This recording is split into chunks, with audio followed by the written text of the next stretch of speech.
జ్యోతిషాస్త్రరీత్యా ద్వాదశ రాశుల్లో రెండవ రాశి అయినటువంటి వృషభ రాశి మిత్రులారా, మీరు కృత్తికా నక్షత్రం 2, 3, 4 పాదములు, రోహిణీ నక్షత్రం 1, 2, 3, 4 పాదములు, మృగశిర నక్షత్రం 1, 2 పాదాలకు జన్మించిన మీరు వృషభ రాశి వారిగా పరిగణించబడుతున్నారు.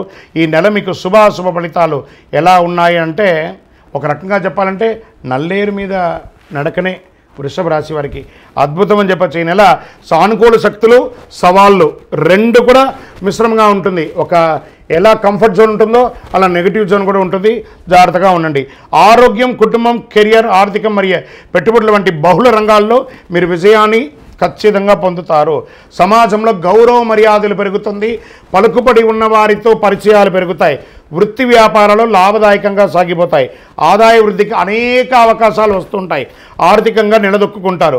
ఆర్థిక సమస్యలు ఏమైనా ఉంటే మనం ఇచ్చేది డెట్స్, బ్యాంక్ లోన్స్ అవన్నీ కూడా క్లియర్ అవుతుంది. కొత్త ప్రాజెక్టులు కెరీర్కి చక్కటి పురోగతి అని చెప్పచ్చు. తలుపు తెరుచుకునే అవకాశాలు ఉన్నాయి. ఉద్యోగంలో ఆశించిన స్థాయిలో స్థిరత్వం ఏర్పడుతుంది. జీతభత్యాలు పెరుగుతుంది. మీరు కోరుకున్న చోటికి ట్రాన్స్ఫర్సో లేదా ఇంక్రిమెంట్సో వచ్చే అవకాశాలు బాగున్నాయి. నిరుద్యోగులకి చక్కగా అవకాశం ఉందండి. ఉద్యోగ అవకాశాలు గెట్ రెడీ. మీకు బ్యాగ్, బట్టలు అన్నీ సర్దుకోండి. ఆఫర్ లెటర్స్ వస్తున్నాయి. అద్భుతంగా ఉండబోతున్నారు నిరుద్యోగులు. రాజకీయ నాయకులకి ప్రజాక్షేత్రంలో మంచి పలుకుబడి వస్తుంది. చంద్రాష్టమం ఈ నెల 9/7/2025 3:15 నుండి 11/7/2025 12:08 వరకు చంద్రాష్టమం ఉంటుంది. ఈ 2.5 రోజులు జాగ్రత్త. మాట పట్టింపు జాగ్రత్తగా ఉండాలి. సంతకం పెట్టేటప్పుడు, ఎదుటి వాళ్ళతో మాట్లాడేటప్పుడు చాలా జాగ్రత్తగా ఉండాలి. ఈ నెల మీకు అనుకూలమైనటువంటి రోజులు 1, 4, 7, 12, 15. అదృష్ట సంఖ్యలు 5 మరియు 7. ఆరాధన చేయవలసినటువంటి దైవం ఈసారి వృషభరాశి వారికి సుబ్రహ్మణ్య స్వామి వారి యొక్క ప్రార్థన చేసుకోవాలి. సుబ్రహ్మణ్య భుజగం, కందషష్ఠి కవచం ఇలాంటివి చేసుకోవచ్చు. ఇంకా వెంకటేశ్వర స్వామికి కలవు వెంకటనాదాయ, ఆ వెంకటేశ్వర స్వామి వారిని పోయి మొక్కండి. ఆయనకి ముడుపులు చెల్లించండి.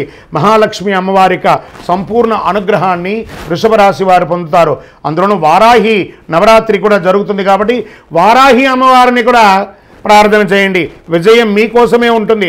ప్రతిరోజు సుబ్రహ్మణ్యం జపం ఏం చేయాలి? సుబ్రహ్మణ్య భుజంగం చేయాలి. శనివారాలు శని భగవాన్ని పూజించాలి.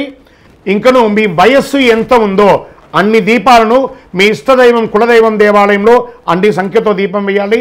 ఇంకనూ సకల దోషాలు తొలగాలంటే అతి శక్తివంతమైనటువంటి కరుంగాళిమాలను ఒక 48 రోజులు మన దేవాలయంలో పూజ చేసి సుదర్శన చండీ హోమంతో సంపుటి చేసి ల్యాబ్ టెస్ట్ చేసి అందించడానికి సిద్ధంగా ఉంది.